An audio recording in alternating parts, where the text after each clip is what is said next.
शहर आई देहाती बहू। हाल ही में रोहन की शादी निर्मला नाम की लड़की से हुई थी। निर्मला गांव की लड़की थी। रोहन के पिता और निर्मला के पिता दोनों बचपन के दोस्त थे। उन्होंने बचपन में ही एक दूसरे से वादा कर लिया था कि दोनों बच्चों के बड़े होते ही उनकी शादी करवा देंगे। इसलिए वादे के अनुसार रोहन के पिता निर्मला को अपनी बहू बनाकर घर ले आती है। निर्मला अपने साथ अपनी गाय भी लेकर आ जाती है और उसे घर के आंगन में बांध देती है। अरे ये क्या माँ, भाभी तो गाय भी लेकर आई है हमारे घर में। अभी घर में गाय बंधी देखकर आस पड़ोस के लोग तो हमारा मजाक उड़ाएंगे ना।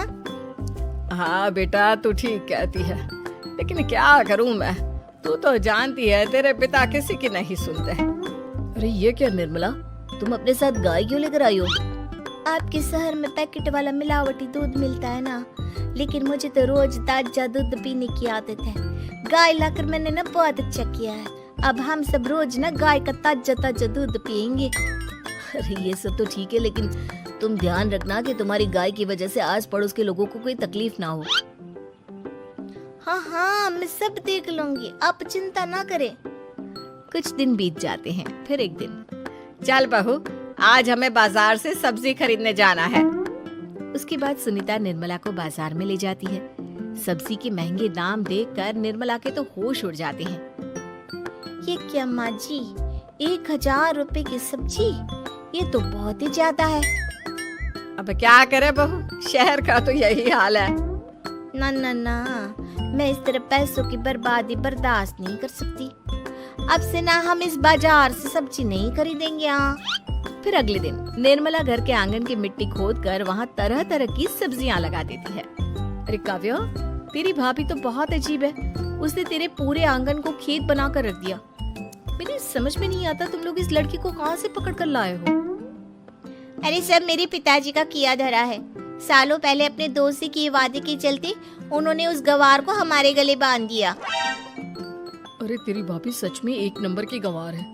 उसे तो ढंग के कपड़े पहनने तक नहीं आते, ऊपर से उसने तेरे घर को गांव का तबेला बनाकर रख दिया है। उन औरतों की बातें सुनकर काव्या को बहुत बुरा लगता है। फिर वो अपने भाई रोहन से इस बात की शिकायत करने लगती है। रोहन निर्मला को समझाने की बहुत कोशिश करता है, लेकिन निर्मला के आगे उसकी एक नहीं चलती। फिर एक दिन रोहन निर्मला को एक शादी में ले जाता है। सभी मेहमान खाना खाने में व्यस्त थे। उधर रोहन भी अपने दोस्तों से गप्पे लड़ाने लगता है। तभी निर्मला तंदूरी चिकन के स्टॉल से ढेर सारे लेग पीस उठाकर अपने पर्स में डालना शुरू कर देती है। घर जाने के बाद इसे फ्रिज में रख दूंगी और कल सुबह मजे से खाऊंगी। फिर खाना खाने के बाद दोनों पति पत्नी वहाँ से जाने लगते हैं, लेकिन तभी दुल्हन का भाई उन्हें रोक लेता है। अरे ये सब क्या है? मैंने यहाँ खाना खाने के लिए सबको बुलाया था, खाना चोरी करने के लिए नहीं। तुमने पर्स में जो चिकन के लेग पीस छुपा रखे ना, चलो बाहर निकालो उन्हें। दुल्हन का भाई फौरन निर्मला से पर्स छीनकर सारे लेग पीस बाहर निकाल लेता है। मैंने इतना खर्चा करके खाने पीने का इंतजाम किया है और तुम हो कि यहाँ से खाना चोरी करके ले जा रही हो? शर्म आनी चाहिए तुम्हें। वहाँ मौजूद सभी लोग निर्मला को भला बुरा कहने लगते हैं। अपनी बेइज्जती होते देख रोहन दुल्हन के भाई से माफी मांगकर निर्मला को घर ले आता है।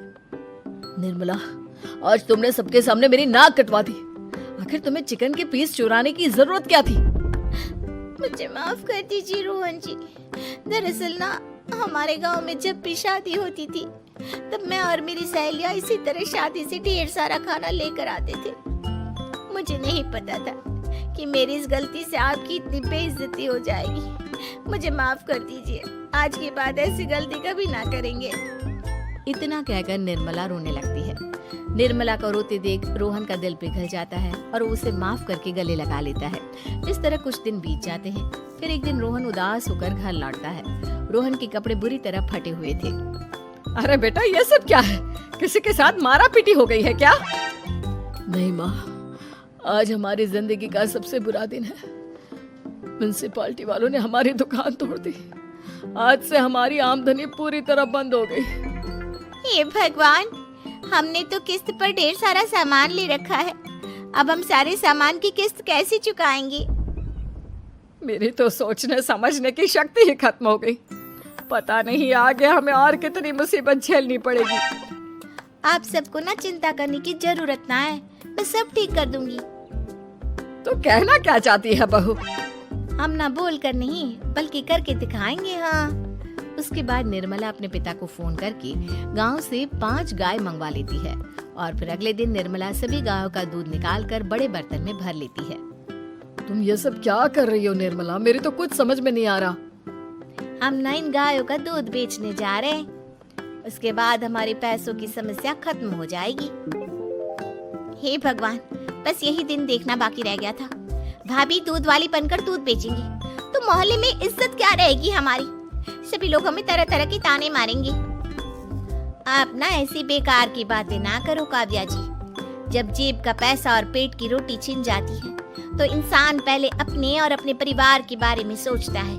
और वैसे भी जिस काम से हमारा घर चले उसकी कभी ना बुराई नहीं करनी चाहिए।